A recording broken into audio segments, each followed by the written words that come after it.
Hey everybody, we're here at MGC and we're going to talk about Stern Pinballs, Dungeons and Dragons, the Tyrant's Eye. Hold on, I think we just panned past the gate.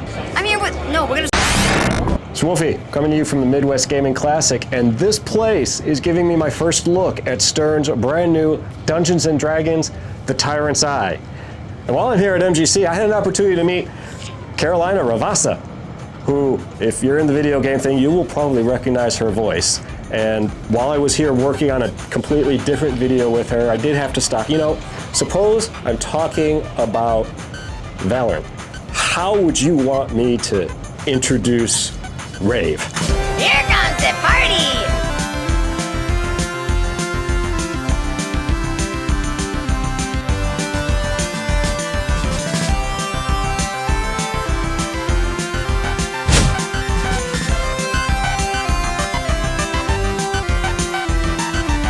This is going to be my first impressions. I wanted to get this quick video out here. I really wasn't planning on doing an MGC video, but I think Stern is on the verge of actually knocking one out on the park here, so I did want to jump on here, and I just wanted to start a collaboration with you guys, awesome pinball audience that you are, just to get a discussion going about Stern's latest title. Stern actually did an amazing job. While I don't play Dungeons and Dragons, a lot of us have been played around me. I got family that plays it, so I do know a thing or two about the whole game. And Tyrant's Eye actually does an amazing job at capturing that. So some first impressions here. Game, overall artwork on it, the style, cool. It's one of those that it kind of like draws you in. You look at it, and the more you play it, the more you see how everything ties in together, especially the animation work that the video people did. There's quite a few Stern games in which the display art, there's a lot of sketch art that goes perfectly with the theme. Because remember, this is an analog game. You sit around and it's up to the dungeon master to tell you the story. And Stern captured that because the main person that's going to be your voice is the dungeon master. I do personally wish his reading wasn't so flat. Because he doesn't have to simulate the other voices, it's a video game, the other character voices came across great, but I do kind of wish for that. But the fact that the Dungeon Master is telling you the story, and it's a story Stern was actually forced to come up with their own. So you're really getting a unique theme here. So kudos to Stern for that.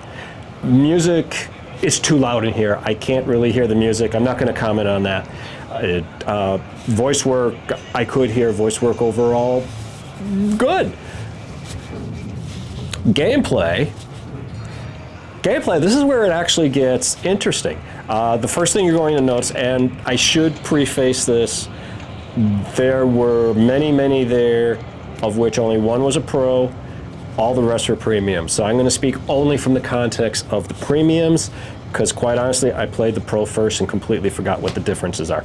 So let's just focus on the premiums. It has this interesting little shield between the flippers, which is a nice touch given the overall theme of the game. The ramps flow. It's got a nice little layout shot to it. It's fun to shoot the ball around on this table. I really seem to be a master at the orbit shot. Unless it's lit, then I can't hit it at all. And I am completely intentionally ignoring the big giant dragon, because if you miss that part, well, that's on you. It's so front and center. Even the voice work for the player who's playing Dungeons and Dragons and acting the part of the dragon, it's got some humorous quotes in there. So as an overall package, pretty good. We want to go into the rules. Oh my God. There is such a variety of stuff going on here. I know of all the games I played, probably going on a dozen. Thank goodness for preview night and low crowds. I can get a lot of playtime on this. I'm pretty sure my style of play hasn't changed. Put the ball in play, get a feel for the shots, hit the flippers, but every game felt different.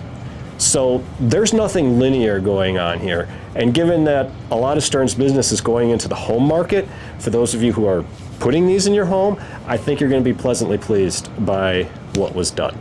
There, of course, is a fun little dungeon mode. Has to be. There's a dragon. Why not have a dungeon? I mean, it's right there in the name. Shooting the dungeon, keeping the ball in play while shooting the dungeon.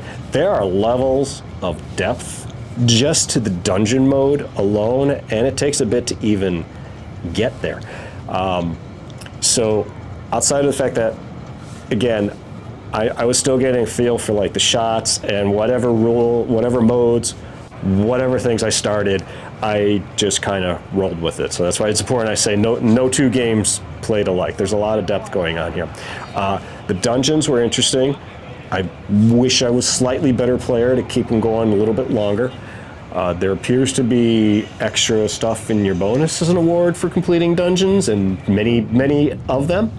If you are more familiar with the rules than I am, please, by all means, let's have a conversation about it.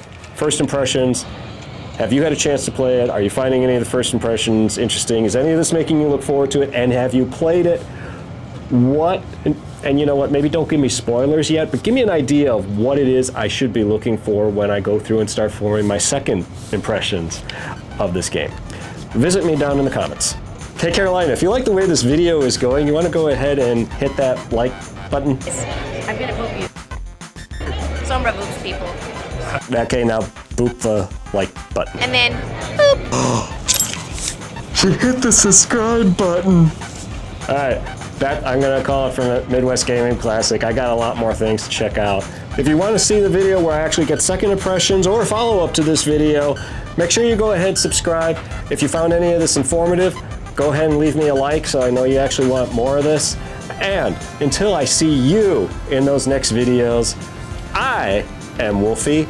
Ow to you.